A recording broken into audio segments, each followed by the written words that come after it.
الله أكبر الله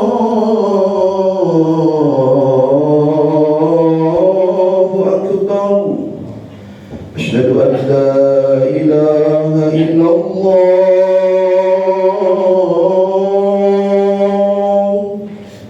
أشهد أن لا إله إلا الله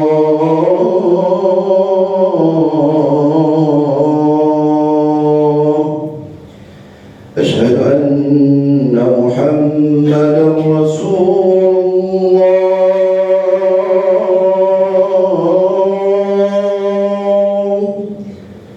أشهد أن محمدا رسول الله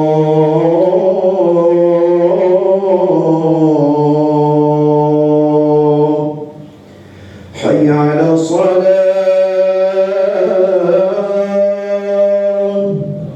حي على الصلاة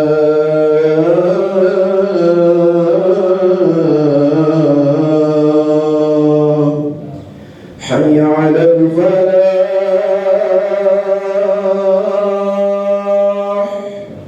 حي على الفلاح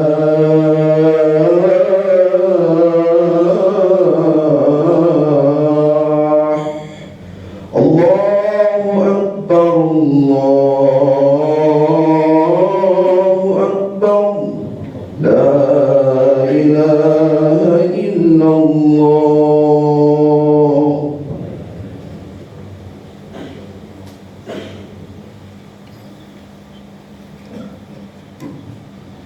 Alhamdulillahil wahidil ahad al-fardis samad alladzi lam yalid wa lam yulad asyhadu an la ilaha illallah wahdahu la syarika lah al-maliku fi yaumil mi'ad wa ashhadu anna sayyidana Muhammadan abduhu wa rasuluh sahibus safa'ah fi yaumit tanad. Allahumma salli wa sallim wa barik wa karim wa tarahham wa tahannan ala abdika wa rasulika nabiyyina wa maulana Muhammadin wa ala alihi wa ashabihi wa man tabi'ahu bi ihsani ila yaumiddin, amma ba'du. Fa ya ayyuhal hadirun usini nafsi wa iyyakum bi taqwallah wa ta'atihi la'allakum tuflihun. Haitsu qala Allah ta'ala fil Qur'anil Karim wa huwa asdaqul qailin. A'udzu billahi minasy syaithanir rajim. Bismillahirrahmanirrahim. Ya ayyuhalladzina amanu taqullaha haqqa tuqatih wa la tamutunna illa wa antum muslimun. Wallahu a'lam bimuradih. Ma'asyiral muslimin wa zumratal mu'minin, jamaah salat Jum'ah Masjid Al-Ikhlas, Kantor Kementerian Agama Jakarta Barat, rahimakumullah. Puji syukur marilah sama-sama senantiasa kita panjatkan kepada Allah Rabbul Jalil yang telah memercikan nikmat karunia dan fadilahnya kepada kita semua, yang dengannya di siang yang mulia dan penuh dengan barakah ini kita masih sama-sama dapat bertemu dan berkumpul melaksanakan salah satu kewajiban kita selaku seorang muslim, yaitu melaksanakan ibadah salat Jum'ah berjamaah. Harapan dan doa kita semua tentunya mudah-mudahan rangkaian ibadah kita, khususnya ibadah pada kesempatan bulan Ramadan 1446 Hijriah, yang pada tahun ini alhamdulillah kita telah memasuki hari yang ketujuh. Harapan dan doa kita semua mudah-mudahan ibadah kita diterima oleh Allah Subhanahu wa taala. Ma'asyiral muslimin wal zumratal mu'minin rahimakumullah. Salawat teriring salam mudah-mudahan tercurahkan keharibaan baginda Rasulullah sallallahu alaihi wasallam yang telah memperjuangkan dan menyampaikan risalah kepada kita semua, yang dengan risalahnya kita dapat memahami mana yang hak dan juga kita bisa menjauhi mana yang batil. Ma'asyiral muslimin wa zumratal mu'minin rahimakumullah. Al-Fakir melalui mimbar yang mulia ini berwasiat, marilah sama-sama kita meningkatkan kualitas dan kuantitas ketakwaan serta keimanan kita kepada Allah Jalla Jalaluh. Sebab iman dan takwa merupakan salah satu modal kembali kita ke hadirat Allah Subhanahu wa taala. Ma'asyiral muslimin wal zumratal mu'minin rahimakumullah. Al-Imam Ali bin Ahmad Al-Jurjawi, seorang ulama berkebangsaan Mesir, sekaligus beliau salah satu alumni dari Kairo, Mesir, menuliskan di dalam satu kitabnya yang berjudul Hikmatut Tasri wa Falsafatuhu, bahwa ibadah Ramadan menurut beliau ada beberapa hikmah yang Allah turunkan kepada umat Nabi Muhammad untuk melaksanakan ibadah Ramadan, yang Allah turunkan lewat Al-Quranul Karim dalam surat Al-Baqarah yang diawali di dalam ayat 183, yang pada hakikatnya perintah Ramadan, perintah ibadah puasa, bukan pada ayat yang sering dibacakan oleh ustadz dan kiai yang berbunyi ya ayyuhalladzina amanu kutiba alaikumus syiyam kama kutiba alal ladzina min qablikum la'allakum tattaqun. Itu bukan ayat yang mewajibkan kita untuk berpuasa Ramadan. Di dalam ilmu balaghah, ilmu ma'ani disebutkan bahwa ayat ya ayyuhalladzina amanu kutiba alaikumus syiyam merupakan kalam khabariyah, yang merupakan ayat sebuah informasi yang diberikan oleh Allah kepada Nabi Muhammad sallallahu alaihi wasallam. Jadi kurang tepat jika guru PAI membuat pertanyaan apa ayat yang mewajibkan tentang puasa, kemudian dijawab oleh muridnya ya ayyuhalladzina amanu kutiba alaikumus syiyam, maka itu kurang tepat. Lalu apa dan yang mana surat yang berkenaan dengan perintah wajibnya puasa Ramadan? Justru kewajiban puasa Ramadan ada pada ayat berikutnya, faman syahida minkumus sahra falyasum, apabila engkau telah menyaksikan hilal falyasum, maka hendaklah kamu berpuasa. Itulah ayat yang mewajibkan kita berpuasa. Lalu ulama tadi di dalam kitabnya Al-Imam Ali bin Ahmad Al-Jurjawi menulis beberapa hikmah, salah satunya ibadah Ramadan. Salah satu hikmah melaksanakan Ramadan sebagai bentuk kita syukur kepada Allah Subhanahu wa taala. Asyukru ilallah min haitsu yakunu ibadatan. Bentuk syukur kepada Allah yang dijalankan melaksanakan ibadah Ramadan. Maka orang yang tidak melaksanakan ibadah Ramadan berarti mereka yang kufur akan nikmat kepada Allah Subhanahu wa taala. Kita yang menjalankan ibadah Ramadan, salah satu bersyukur atas nikmat Allah Subhanahu wa taala, maka ibadah Ramadan kita niatkan sebagai salah satu bentuk rasa syukur kita kepada Allah Subhanahu wa taala. Kalau ibadah puasa Ramadan kita lakukan atas dasar rasa syukur kita segala nikmat yang Allah berikan.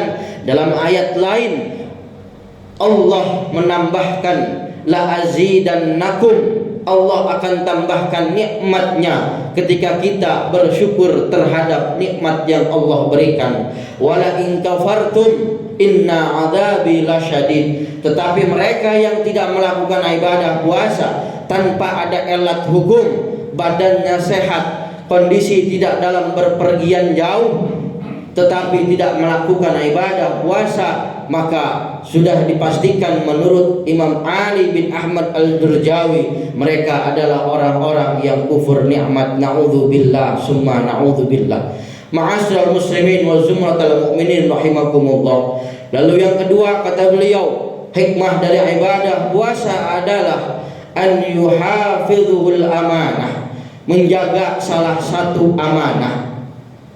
Orang yang berpuasa bukan hanya menahan imsaku anis syurbi wal akli, menahan minum dan juga makan, inda tulu'i syamsi ila ghurubi syamsi, dari mulai terbenam terbit matahari sampai terbenam matahari. Tetapi orang yang ibadah puasa, dia mampu menjaga amanah apa yang telah diiktikadkan semenjak ia bangun sahur, kemudian di siang hari masih banyak makanan di sekelilingnya, tapi karena dia menjaga amanah, dia tidak mau memakan yang memang belum waktunya untuk makan. Lalu yang terakhir yang sangat menarik yang dikatakan oleh beliau, hikmah dari ibadah puasa adalah an yufarriqa bainan nas wal bahaim. Hikmah ibadah puasa adalah memisahkan antara manusia dengan hewan. Kalau manusia oleh Allah diberikan akal, kalau manusia hidupnya hanya untuk makan, begitupun juga dengan kambing. Kambing hanya hidup untuk makan. Maka kalau manusia hidupnya hanya untuk makan dan urusan perut, tidak jauh antara manusia dengan kambing. Maka Imam tadi menyebutkan hikmahnya terbesar dari ibadah puasa adalah membedakan kita dengan hewan. Artinya manusia yang badannya sehat, manusia yang tidak ada elat hukum mengadakan safar perjalanan jauh, kemudian dia tidak berpuasa, maka sudah dipastikan dia sama dengan kambing. Ma'asyiral muslimin wa zumratal mu'minin rahimakumullah. Mudah-mudahan Allah Subhanahu wa taala memberikan kita kekuatan iman dan Islam, kemanfaatan ilmu dan ketakwaan kita kepada Allah Subhanahu wa taala. Iman kita senantiasa yazidu dalam bulan Ramadan. Iman kita senantiasa bertambah kepada Allah Subhanahu wa taala. Barakallahu li wa lakum fil Qur'anil Karim. Wa nafa'ani wa iyyakum bima fihi minal ayati wa dzikril hakim. Wa taqabbalallahu minni wa minkum tilawatahu innahu wal ghafurur rahim.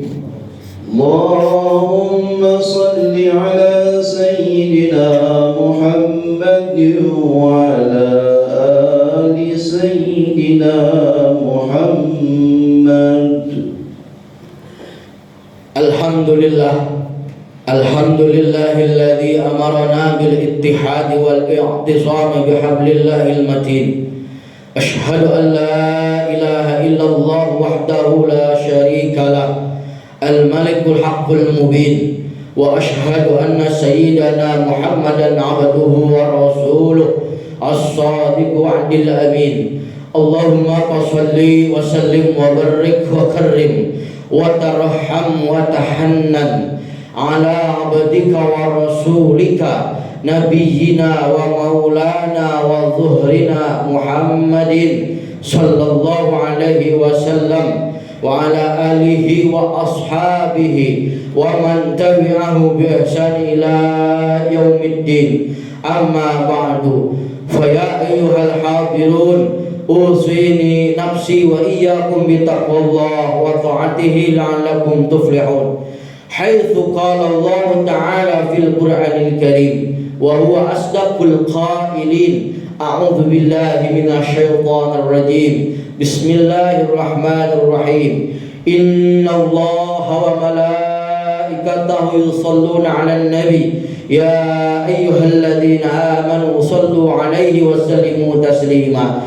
Allahumma ya daimal fadli 'alal bariyah, ya basital yadaini bil 'atiyah, ya sahibal mawahibi sanis saliyah, ala sayyidina Muhammadin khairil wara sadiyah, waghfir lana ya dzal ula fi hadhihi al 'asiyah bi rahmatika ya arhamar rahimin. Allahumma ighfir lil muslimina wal muslimat al-ahya'i minhum wal amwat, innaka qaribun mujibu da'wat ya qadiyal hajat. Rabbana ighfir lana wa liwalidina warhamhum kama rabbawna shighara. Rabbana atina fid dunya hasanah wa fil akhirati hasanah wa qina adzaban nar. Wa sallallahu ala sayyidina Muhammadin wa ala alihi wa sahbihi wa sallam. Rabbana atina fid dunya hasanah wa fil akhirati hasanah wa qina adzaban nar. Walhamdulillahi rabbil alamin. Ibadallah, innallaha ya'muru bil 'adli wal ihsan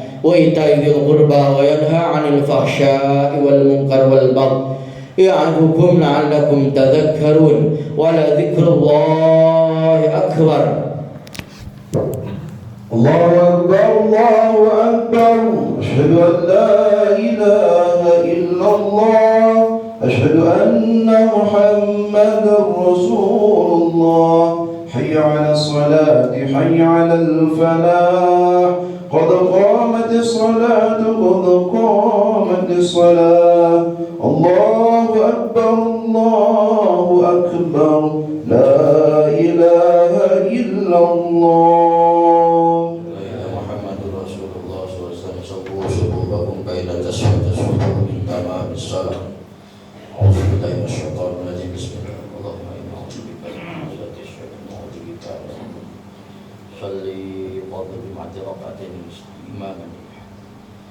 Allahu akbar.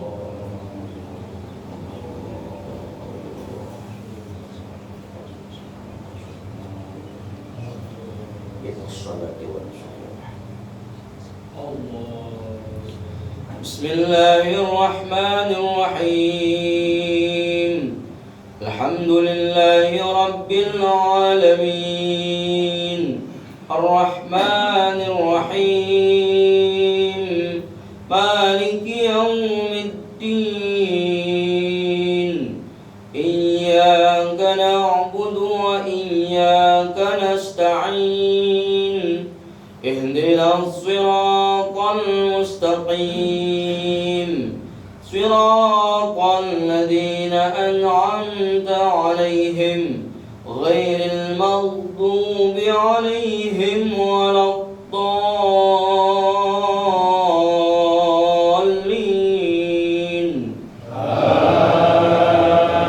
Amin.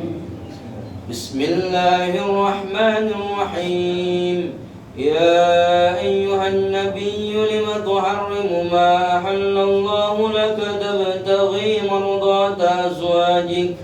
Wallahu ghafurur rahim. Qad faradallahu lakum tahillata aymanikum wallahu mawlakum wa huwal alimul hakim. Wa idza sarra an-nabiyyu ila ba'di azwajihi haditha falamma nabbat bihi wa azharahu Allahu alayhi 'arafa ba'dahu wa a'rada an ba'd. فلما نبأها به قالت من أنبأك هذا قال نبأني العليم الخبير.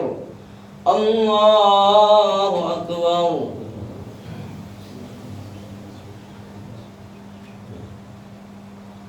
سمع الله لمن حمده.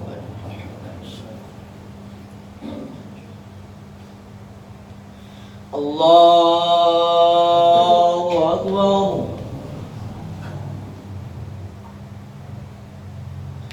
الله أكبر.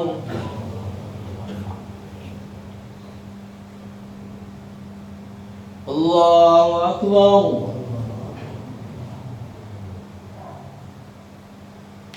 الله أكبر.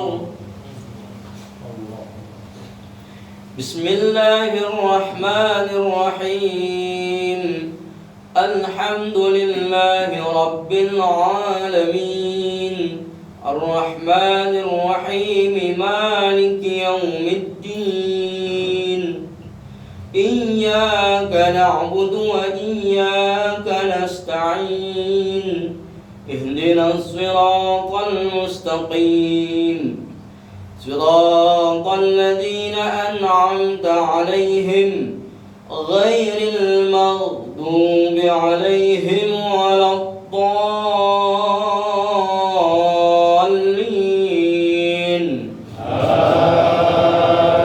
آمين.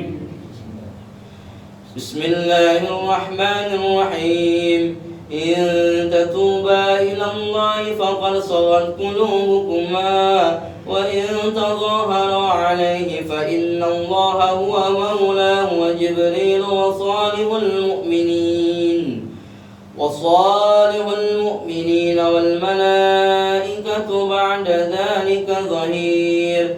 عسى ربه إن طلقكن أن يبدله أزواجا خيرا منكن مسلمات مؤمنات قانتات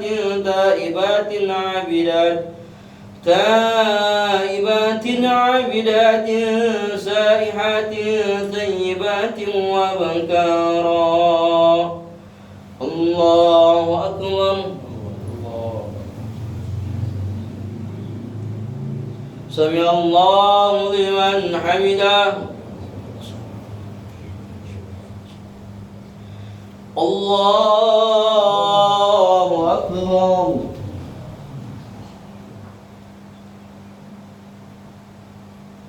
الله أكبر.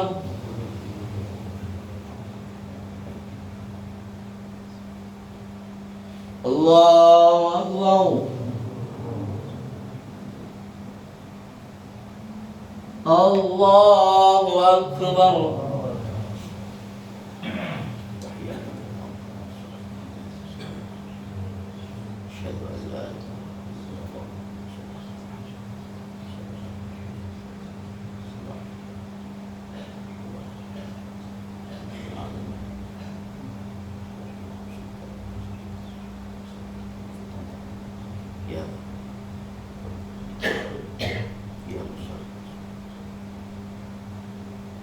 Assalamualaikum warahmatullah. Assalamualaikum warahmatullah. Assalamualaikum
صل على سيدنا محمد صلاة تبلغ بها مقاصد القلوب وتقصد بها شر الغيوب وعلى آله وصحبه أتباع القلوب.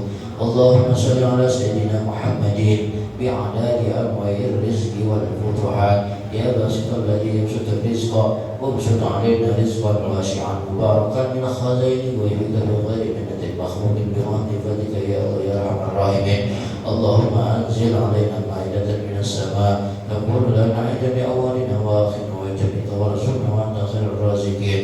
اللهم اجعل أولادنا وذريتنا من أهل العلم ومن أهل الخير ولا تجعلنا وإياهم عن الشر والضير. اللهم إنا نسألك حسن الخاتمة ونعوذ بك من سوء وشر العاقبة. اللهم إنا نسألك رزقا واسعا طيبا كثيرا مباركا غير تعجب ولا مشقة ولا مقدرة ولا ضيق بألف قوة وألف رحمة وألف بركة وألف رزق وألف دواء وألف صحة وألف سلامة برحمتك يا أرحم الراحمين. اللهم نسألك سلامتي بألف قوتي وبألف رحمتي وبألف نعمتي وبألف ألف لا حول ولا قوة إلا بالله العلي العظيم.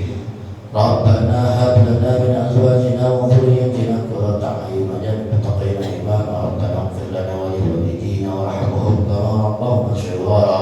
ربنا آتنا في الدنيا حسنة وفي الآخرة حسنة وقنا عذاب النار.